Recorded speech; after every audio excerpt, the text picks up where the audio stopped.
안녕하십니까? 어린 시절에 훈련을 많이 하고 조기 교육을 해야지만 스포츠 선수는 큰 대선수가 될 수 있습니다. 그건 뭐 가능력 체감 법칙이라는 법칙인데요. 7살에 시작한 게 100%라고 하면 9살에 시작하면 95% 떨어지고 10살에 시작하면 90%로 떨어지고 이렇게 계속 떨어져요. 그래서 30살이 넘어서 운동해 보십시오.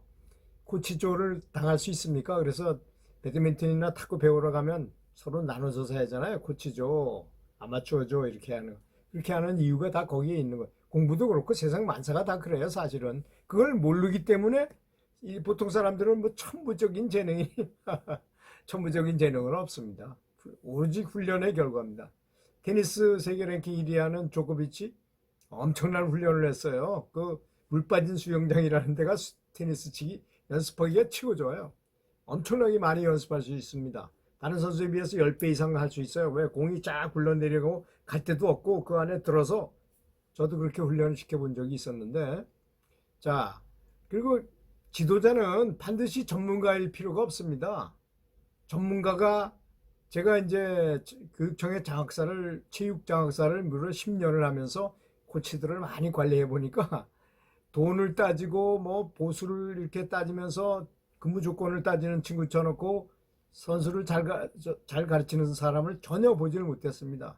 정말 선수를 지도하는데 헌신적인 사람은요, 그런 거 안 따집니다. 정말 헌신적으로 해요. 그런 사람한테서 큰 대선수가 나오게 되지 않겠습니까?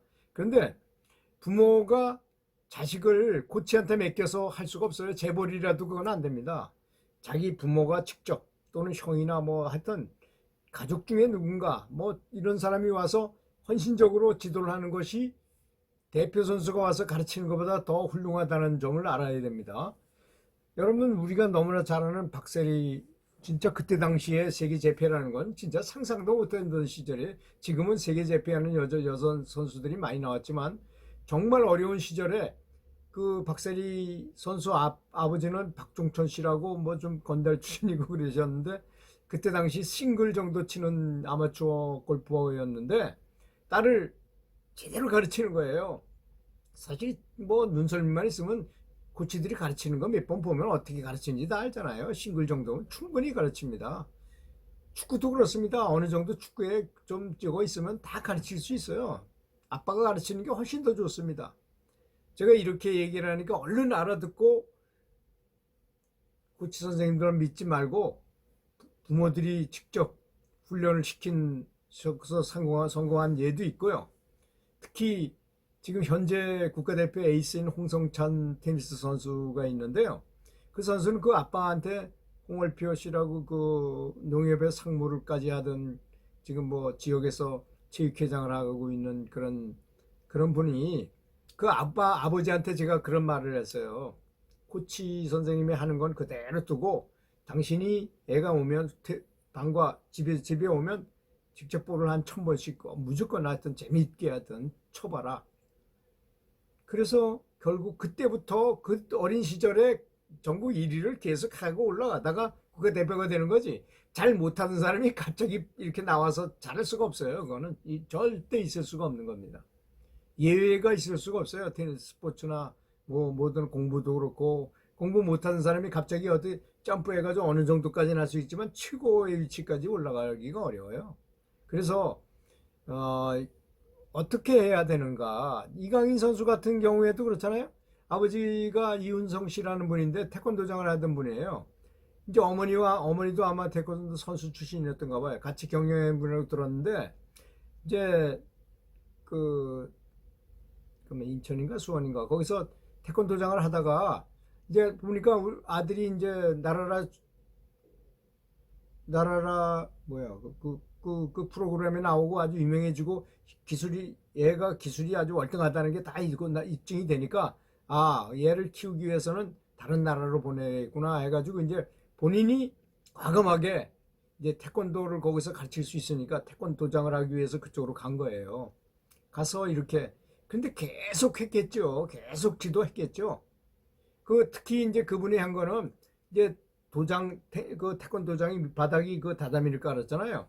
거기서 축구를 하다 보니까 얘가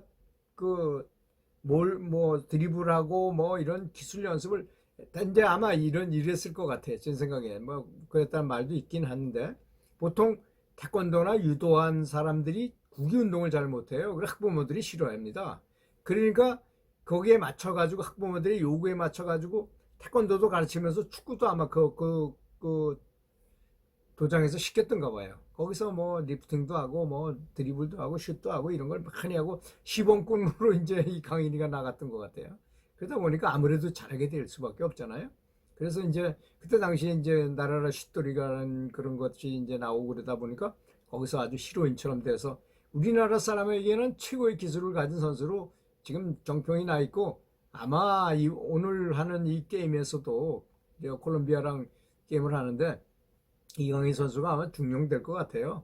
그 기술은 아직 메시처럼 장착이 돼 있는 선수이기 때문에 체력만 좀 보강되고 좀 경험만 쌓이면 뭐 메시처럼 할 수 있는 건 당연한 거 아니겠습니까? 아직 전혀 이 선수의 진가가 드러나지 않았다고 저는 생각합니다. 그리고 이제 이강인 아버지가 마라도나를 좋아해가지고 마라도나가 기술이 좋잖아요. 그래서 축구를 좋아하는 아들에게 기본기를 충실하게 가르쳤고 그 현란한 기술을 이제 장착하게 된 거죠. 이제 마라도나가 테니스공 2개를 리프팅한 동영상을 보고서 마라도나의 동영상을 보여주면서 기본기가 얼마나 중요한지 이런 거를 잘 가르쳤다는 거죠. 기본기를 잘 가르쳐 놓으니까 그렇게 드리블도 좋고 패스도 좋고 아주 패스 정말 기가 막히잖아요. 왼발 킥이 정확하잖아요. 그게 연습의 결과인 것이지 무슨 재능이고 이거 아무 상관이 없습니다. 재능하고는 연습의 결과지 우연히 잘하는 건 절대 있을 수가 없어요. 스포츠와 농사와 공부는 전혀 우연히 잘 되는 건 있을 수가 없거든요. 그래서 하는 방법입니다. 장난과 비슷하게 장난처럼 아주 되도록 좁은 장소에 있게 재미있게 연습하는 거죠. 탁구 같은 경우에 탁구 코트를 식탁 같은 데서 좁은 데서 하게 하는 거예요. 그럼 에러가 없이 그냥 계속 치게 되잖아요. 그게 숙달에다 그냥 큰 데 가서 또 해도 그 기술이 어디 가지 않. 근데 연습을 더 많이 하게 되잖아요. 이 코트가 작으니까. 코트를 줄여라. 연습 훈련장을 줄여라 이겁니다. 두 번째, 반드시 전문가에게 고액 과외를 받을 필요는 없습니다. 물론 원포인트 레슨으로 뭐 하나 받으러 가는 건 좋지만 계속적인 전문가는 아버지가 되는 것이 가장 좋다고 저는 생각합니다. 또 공부인 경우에 어머니가 공부시켜가지고 거의 다 성공했어요. 저는 그런 책을 썼습니다. 칭기스칸 학습법이란. 제가 운동선수를 가르쳐 본 것으로 봐서 공부도 그럴 것이다. 아니나 다를까 공부도 똑같더라고요. 그 사람이 걷기 위해서는 1500번을 넘어졌다 일어나야지 걸을 수 있답니다. 근데 사람이 공부를 해야 된다고 마음 먹기까지 1500번을 가르쳐야 돼요. 정말 세뇌 교육을 하듯이 살살 꼬셔가지고 애들을 강제로 하면 안 되잖아요. 이해를 시키기 위해서는 계속 그 애한테 그 공부가 좋다, 공부를 하면 떡이 나오고 밥이 나오고 예쁜 이성도 만날 수 있고 성공이 보장되고 뭐 이런 얘기를 계속 해줘야만 나중에 이제 못이 박히도록 1500번을 들어야지만 정말 그렇게 하게 됐다는 하는 것이지 그 어려운 공부를 누가 하고 싶어 하겠습니까? 세 번째입니다. 부모나 지도자가 얼마나 많이 자주 성심을 다해서 오랫동안 기본기를 제대로 훈련시키는가에 성패가 달려있다는 것입니다. 선수는. 아마 지금 벌써 중학교 학부형이 제 이 말씀을 들으면 애가 좀 늦었다는 걸 느낄 겁니다. 그렇더라도 지금이라도 이런 훈련을 하면 그 풀로 올라갈 수는 있잖아요. 네 번째, 되도록 좁은 공간에서 많은 훈련을 하도록 누가 보면 마치 장난하는 것처럼 재미있게 많이 훈련하도록 하라는 것이고, 다섯 번째, 3살 버릇 여든 간다는 거니까 되도록 어린 나이에 연습시켜라 이거야. 우리나라 말 이게 세계에서 최고 좋은 말입니다. 3살 버릇 여든 간다. 이때 다 완성되는 거예요. 지금 현재 프로 선수인 사람이 이강인 선수나 무슨 메시처럼 기술 훈련을 많이 한다 그래서 그렇게 할 것 같으면 절대 못합니다. 저는 요새도 테니스를 쳐보니까 어느 실력 한계에서는 못 올라가요. 선수 치들한테 되질 않아요. 훈련을 많이 해봤던데도 뭐 어느 정도 뭐 좀 상류층까지는 올라가지만 선수 출신만큼 최고의 에이스가 되기는 어렵더라고요. 여러분, 여섯 번째입니다. 베토벤이 천부적인 재능이 있었다고요? 천만의 말씀입니다. 만만의 콩떡입니다. 그 아버지가 궁중의 악사였었어요.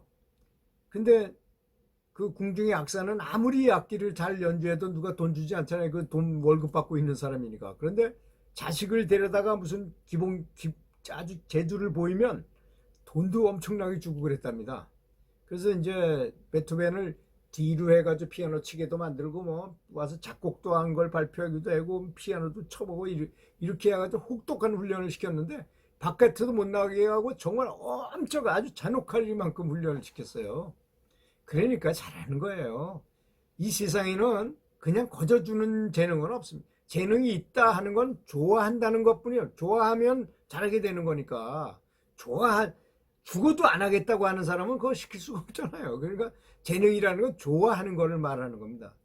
그 체위영재의 조건에 세 가지 종류가 있어요. 하나는 보통보다 조금 높은 지능이 있으면 되고, 지능이 그렇게 높아야 되는 건 아니다는 뜻이고, 두 번째는 과제지청력이 강해야 돼요. 뭔가 하겠다는 의지가 강해야 돼요.